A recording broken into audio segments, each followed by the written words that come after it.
안녕하십니까, 알림이 황희두입니다. 지난 영상에서 말씀드렸듯이 권오수 집행유예로 말 그대로 난리가 났습니다. 죄질은 나쁘지만 실형 정도는 아니다. 이게 집유 이유라고 하는데요. 징역 2년, 집행유예 3년, 벌금 3억을 선고한 게 1심 결과입니다. 참고로 주가 조작 선수 이모 씨로 알려진 사람은 징역 2년 실형과 벌금 5천만 원 선고받았다고 하는데, 결론적으로 저들의 논리에 따르면 범죄는 실제로 했지만 시세 차익은 얻지 못했으니 실형은 선고하기 어렵다는 건 실패한 범죄를 정당화시켜주겠다는 거나 마찬가지 아닙니까? 이러니 이게 무슨 말 같지도 않은 소리냐? 50억이 무죄라고 할 때부터 알아봤다. 사법부에 대한 불신이 점점 더 커질 수밖에 없는 겁니다. 당장 최근 JTBC에서 김만배의 육성을 공개하지 않았습니까? 거기에서 50억 클럽 관련한 상세한 녹취가 나오는데, 50억 클럽 인간들 제대로 처벌받은 사람이 한 명이라도 있냐고요. 이러니 당연히 많은 시민들은 최근 분노가 폭발할 수밖에 없는 거고, 이게 나라냐? 어떻게 곽상도 아들이 따로 독립해서 나와서 살고 있고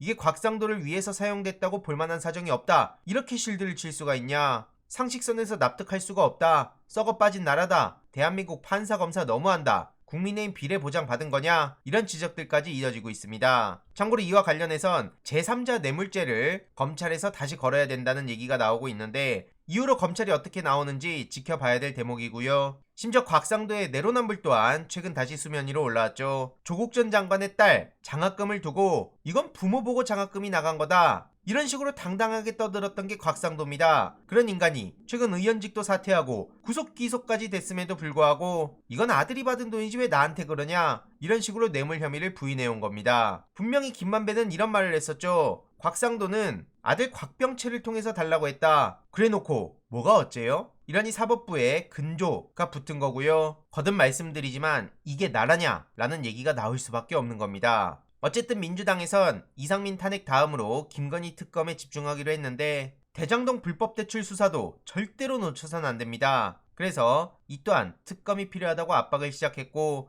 오늘 이재명 대표는 검찰에 출석을 또 한 상황입니다. 많이 억울하고 힘들고 괴롭다는 입장을 전하기도 했는데, 이건 검찰을 총동원해서 정적을 죽이는 거나 마찬가지입니다. 그래서 이제는 민주당에서도 정면 대결에 나서야 되는 상황이 온 거고요. 전문을 간략하게 요약해보면, 권력은 오직 국민을 위해서 써야 되는데 지금 정부는 어떻게 하고 있냐? 경제는 밑바닥을 치고 침체의 늪으로 빠져들고 있는데 오히려 국민들에겐 각자 도생을 요구하고 있고, 정치 검찰을 총동원해서 정적 죽이기, 전 정권 지우기, 이거나 하고 있는 거 아니냐? 최근 만난 전세 사기 피해자들의 얼굴이 떠오르고 이뿐만 아니라 전국에서 고통을 호소하고 있는데, 지금 공권력은 뭘 하고 있냐 이거죠. 유검무죄, 무검유죄의 시대다. 앞서 말씀드린 곽상도 무죄 관련해서도 도대체 어떤 국민이 납득할 수 있겠냐? 평범한 청년들의 억장 무너진 소리 들리지 않냐? 벼랑 끝에 국민을 구하는데 권력을 써라. 최근 세 번째 검찰 출석을 하는 건데, 성남FC, 대장동, 변호사비 대납, 북풍몰이 조작까지 뭐 하나 잡아낸 게 없는 게 현실입니다. 이러니 이재명 대표를 망신주기 하려는 거라고밖에 볼 수 없는 거죠. 하지만 저런 거짓의 화살을 피하지 않고 끝까지 맞서 싸우겠다는 의지를 보이기도 했고요. 동트는 새벽이 반드시 올 것을 믿겠다, 계속 죽을 힘을 다해 싸우겠다, 이런 입장을 전해서 많은 공감을 얻고 있습니다. 그리고 윤석열 대통령을 향해선 지금이라도 참사 유족들 만나서 사과해라 라고 당당히 목소리를 높이고 있는데, 이러니 윤석열 대통령 입장에선 이재명 대표를 어떻게든 쳐내려고 하는 거겠죠. 이런 와중에 황교안 씨가 조국 전 장관의 징역 2년은 가볍고 곽상도 무죄는 그게 법이다, 이런 황당한 소리를 아무렇지도 않게 내뱉고 있습니다. 아들은 아들이고 아버지는 아버지다, 지금 엽관제도 아니고 이게 뭐냐, 이런 식으로 곽상도 씨를 옹호하고 있는데, 이에 대해서도 엄청난 후폭풍이 이어지고 있고요. 본인들 멋대로 하는 게 법이라는 거냐? 보수 진보, 여당 야당을 떠나서 좀 상식적인 사람이 정치를 해야 된다, 어쩜 죄다 저 모양이냐, 이런 비판의 목소리들이 쏟아지고 있고요. 문제는 저런 인간이 방금 전 발표된 국민의힘 당대표 최종 후보 4인 안에 들어갔던 겁니다. 물론 현실적으로 당대표가 될 리는 없어 보이지만 어쨌든 저기까지 갔다는 것 자체가 충격적이고요. 이후로도 최고위원 8명 최종 후보도 발표됐죠. 고만고만한 사람들이 들어가 있는데, 청년 최고위원 후보에도 장예찬 씨를 비롯해서 이렇게 4명이 들어가 있습니다. 내부 갈등이 본격적으로 더 시작될 텐데 이 또한 계속 전해드릴 예정이고요. 어제는 소식을 공유드렸듯이 경북도당에 다녀왔습니다. 홍보소통위원회 출정식과 함께 초청 강연에 다녀왔는데 험지이지만 정말 열정 넘치는 경북도당 홍보소통위원회 출정식을 보며 오히려 제가 많은 에너지를 얻었고요. 임미애 위원장님을 비롯해서 정말 많은 분들도 온라인 대응 중요성에 공감해 주셨습니다. 참고로 최근 민주당 경북도당에선 이재명 대표 관련한 허위사실을 유포한